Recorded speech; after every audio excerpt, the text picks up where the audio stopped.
Goeiemôre, Dok Matt wat praat. Dit is nie op grond van ons goeie dade dat ons hemel toe gaan nie. Dit is nie op grond van dit wat ons doen vir die ou mense of om die dienste by te woon of my tiende te betaal. Dis nie die goed wat ons in die hemel gaan kry nie. Ja, dis goed. Dis reg. Dit hoort so. Dis goed wat ons maar moet doen. As kinders van God is dit goed as wat ons maar moet doen. Maar wat gaan jou in die hemel kry? Wat kry jy daar? 'n Skoon lewe, rein gewas deur die bloed van die lam.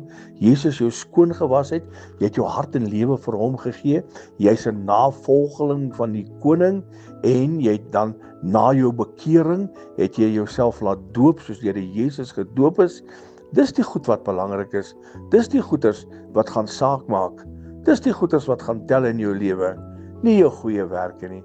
Goeie werke is puik, dis mooi om te sien as iemand iets goeds doen vir ander mense, maar dis verseker nie die goed wat jy in die hemel gaan kry nie.